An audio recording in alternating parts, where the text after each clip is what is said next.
హిందూ ధర్మానికి మన పర్యావరణానికి అసలు సంబంధం ఏంటి? మన ధర్మంలో పర్యావరణం గురించి ఏం చెప్పారు? ముందు పర్యావరణం అంటే ఏంటి? ఎన్విరాన్మెంట్, ప్రకృతి. ఓకే, మనం హిందుత్వంలో ప్రకృతి అంటే ఎవరు?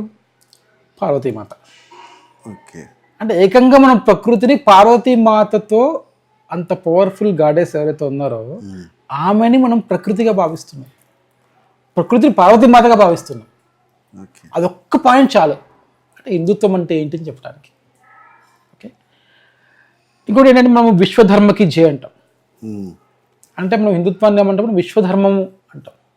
మన ఒక చిన్న శ్లోకం ఉంది, ఓం జౌ శాంతి, అంతరిక్షం శాంతి, పృథ్వీ శాంతి, ఓషధయ శాంతి, వనస్పతయ శాంతి, విశ్వే దేవా శాంతి, బ్రహ్మ శాంతి, సర్వం శాంతి, శాంతిరేవా శాంతి.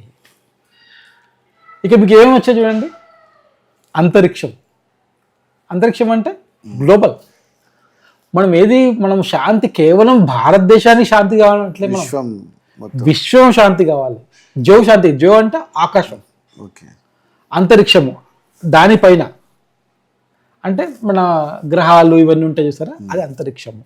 పృథ్వీ భూమి మొత్తం, ఒక భారతదేశం అనట్లేదు మనం, లేదా మన దేశం అనట్లేదు, మనం ఎక్కడుందో అంతవరకు అనట్లేదు. పృథ్వీ శాంతి అంటున్నాం.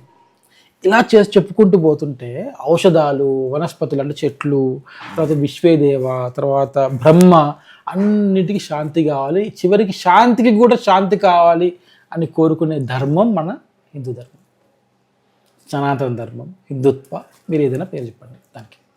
ఓకే, ఇటువంటి ధర్మాల నుంచి మనం వచ్చాం. సో కాబట్టి ఈ హిందుత్వము అనేదే ప్రకృతి యొక్క ఆరాధించే ఇది. సూర్యుని ఆరాధిస్తాం అంటే అర్థం ఏంటిది? సూర్యుడు మనకి మంచిగా ఉండాలని అని మనం అనుకుంటున్నాము. అంతేగాని మనము ఓజోన్ పొర వచ్చేసి దాంట్లో నుంచి ఇది కావాలని కోరుకోవట్లే కదా మనం. ఎప్పుడైతే సూర్యుని ఆరాధిస్తామో ఆ ఓజోన్ పొర కూడా స్ట్రాంగ్గా ఉంటుంది. ఆ అల్ట్రా వైలెట్ రేస్ ఏవైతే ఉన్నాయో దాని ఇంపాక్ట్ మన మీద ఉండదు, ఆటోమేటిక్గా రాకుండా మనం చూస్తున్నాం. అదే మన ధర్మం. ప్రదీప్జీ, ఇప్పుడు ప్రపంచం మొత్తం గ్లోబలైజేషన్ అవుతుంది కదా, సో ఇప్పుడు హిందూ ధర్మాన్ని ఇప్పుడు మనం పాటించడం అవసరం అంటారా? ఇప్పుడు ఈ గ్లోబలైజేషన్కి మన హిందూ ధర్మం తోడ్పడుతుందా లేదా? ఈ అదే మనము అంతా ఏమంటే గ్లోబల్ విలేజ్, గ్లోబలైజేషన్ ఇట్లా రకరకాల వర్డ్స్ ఉన్నాయి. అంటే గ్లోబల్ మొత్తం అంటే గ్లోబ్ మొత్తం ఒకటే విలేజ్ అనే కాన్సెప్ట్ మనం వచ్చాం. ఓకే, అసలు ఈ కాన్సెప్ట్ ఎక్కడి నుంచి వచ్చింది? ఓకే, మన దగ్గర వసుదేవ కుటుంబకం అనే కాన్సెప్ట్ ఉంది. అవును, అంటే మొత్తము జగత్ మొత్తం కూడా ఒకటే కుటుంబం అనే కాన్సెప్ట్. వాళ్ళకి గ్లోబల్ విలేజ్ అంటున్నాం, మనం ఒక ఫ్యామిలీ అంటున్నాం. మొత్తం గ్లోబ్ మొత్తం కూడా మనము ఒక ఫ్యామిలీ అంటున్నాం. అది మన కాన్సెప్ట్.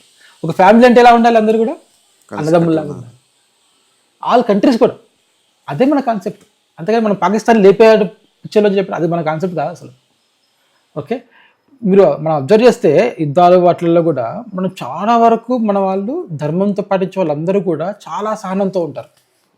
మనం అంటే మొన్న యుద్ధంలో కూడా మన రీసెంట్ జరిగిన దాంట్లో ఆపరేషన్ సింధూర్లో కూడా తలుచుకుంటే మనం లేపేయచ్చు మ్యాప్లోంచి. ఆ శక్తి ఉంది మన మిలిటరీకి. కానీ మన వాళ్ళు చేయరా పని, ఎప్పుడు చేయరా పని. ఈవెన్ లాల్ బహదూర్ శాస్త్రి వారు ఉన్నప్పుడు కూడా లాహోర్ దాకా వెళ్ళారు మన వాళ్ళు.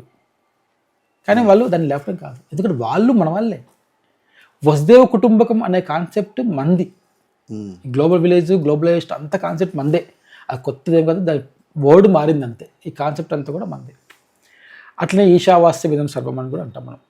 ఇట్లా మనము ఈ కాన్సెప్ట్ అంతా ఏంటంటే మొత్తం కూడా ఒకటే అనే కాన్సెప్ట్ ఎప్పుడైతే ఉందో అప్పుడు మనము ఉదాహరణకి అమెరికా తీసుకుంటే, అమెరికా ఇప్పుడు ఏం చేస్తుందంటే ఎక్కువ కార్బన్ డైఆక్సైడ్ ఎక్కడి నుంచి రిలీజ్ అవుతుందంటే అమెరికా నుంచి.